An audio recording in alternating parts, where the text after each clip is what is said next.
Hi everyone, it's Jessica. Welcome back to my channel. Today is part 2 of week 11 for the Holly Jolly sampler quilt along. Today we're making the brownie block. This is what my block looks like. I love this block. It's really fun to make. It looks complicated, but it's not. We'll take it one step at a time. So let's get started. I'm working on cutting out my brownie block and I'm running late. I would have liked it to already be posted. But yesterday was so busy, I didn't get to film it. So I'm filming it now quick this morning, and today is looking to be just as busy. So hopefully, I can get it all done. I don't know that I can, but I'm cutting everything out. For this block in the pattern, it uses red, black, and green. I'm eliminating the black and I'm just doing red and green. So I'm cutting out my pieces. Now I'm using this print for my red. We'll see how it works. There is some like big portions of white kind of where this bell is. See that?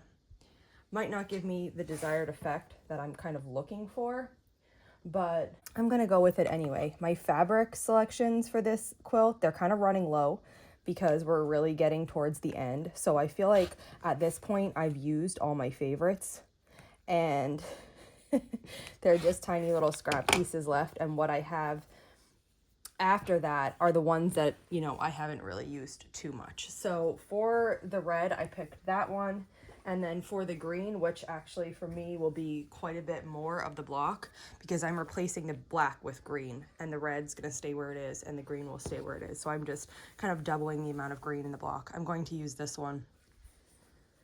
It reads pretty solid, so for a block like this, I think it's just the right thing. So I am going to finish cutting this out and then we will get sewing on this block together. Once you have your pieces cut, I have my small pieces here. We'll start off making one of the fancy half square triangle units. And in this pattern, it's asking you to make 4 red fancy half square triangles, 4 black, and 4 green. For me, I'm making 4 red and I'm making 8 green because I'm replacing the black with the green.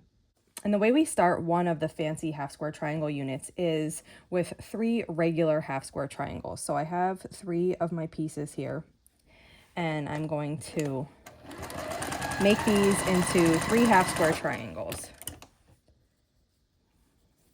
When I'm matching up my half square triangles, I start at this bottom corner, the right angle, and then once that's matched, then I go back to the rest, just make sure it's all laying correctly. Okay, and when you have the 3 of those made, we'll just trim the overhangs now.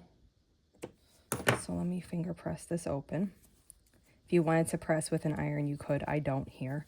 And I just finger press it open and trim these overhangs, 2 on each half square triangle. Okay, and then what a fancy half square triangle unit is that you have the half square triangles placed like this, in this little L, and then you're going to fill in here, here, and here with a colored triangle, so the same color that you made the half square triangles with. And then we need to assemble this together, and this is going to make a triangle. And then we're going to take that triangle and sew it to another one. So it is a large half square triangle, but it's got all these fancy bits in the colored side. And the way that you assemble this is simple. You just take it 1 row at a time. So I'm going to move these 2. And we're going to sew this together into a row. When I'm sewing the half square triangle to the triangle, I'm always matching at this bottom right triangle because you're going to have some of the triangle sticking up in these 2 sections, and you want that. That is correct. But that's why I always match at the bottom, because it will give you an accurately placed half square triangle. We'll sew that together and then put the other half square triangle on top of the one you just did and sew that together. And this is the bottom row, like this. And see how this is sticking up here, right here? We're going to trim that off. So the way I do it is I go to the back and then trim it even with the half square triangle. And so this is our bottom row. For our middle row, it's 1 shorter. So we have 1 half square triangle and 1 regular triangle. Again, match at that bottom corner and then sew across.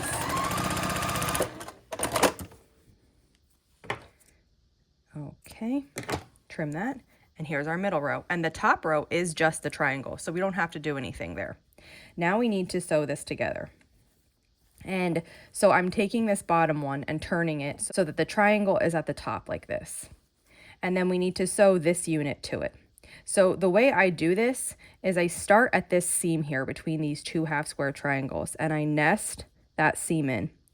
And then I just work backwards so that can lay flat, and I start sewing.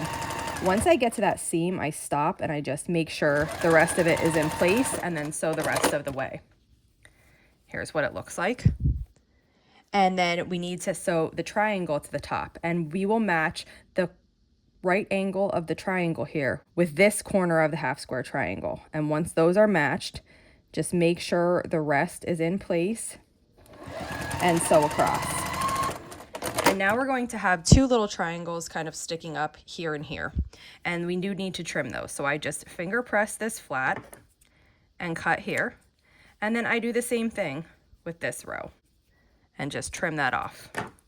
Now we have the side of the fancy half square triangle, and we just take this and sew it to our background triangle. When I'm doing this one, I like to match again at the bottom corner. So I'm going to start matching there and then work backwards to place everything else. Now I know this one side is in line, and I'm just going to start sewing to hold it. And once I get here, I'm going back to my corner and getting the rest of it in line. Then I'm going to hold it in place and sew across. And once this is finished, I'll finger press this open.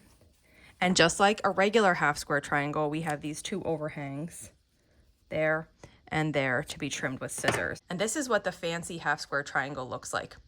So for this pattern, as written, you need to make 4 red of these, 4 of these with black, and 4 of these with green. I'm going to go ahead and assemble the rest of my fancy half square triangles, and once they're together, I'll come back and we'll put the whole block together. I have all of my fancy half square triangles ready, and I have my white squares that are going to be the corner of the block. You assemble this block like a 16 patch, and you just have to pay attention to the position that you're putting the fancy half square triangles in. I'm going to start piecing mine vertically, and I'm just referencing the pattern every time I put a fancy half square triangle down to make sure that I'm doing it correctly. Of course, if you mispiece this, it's not a big deal. You can just take it apart and redo it. But I do try to get it right the first time. And then after you finished sewing the rows together, I usually just double check, make sure everything is placed correctly. The outside should look like a star, so like it looks like flying geese kind of, but they're fancier. And then the middle should be a pinwheel. And here you can see the diamond effect that's coming into place every other one. So I know that I have that all pieced correctly, and then I'm just going to sew the remaining seams. And here's what my block looks like when it's finished. So that's it for today. If you have any questions on this block, just let me know. And if not, I'll see you back here soon. Thanks for following along.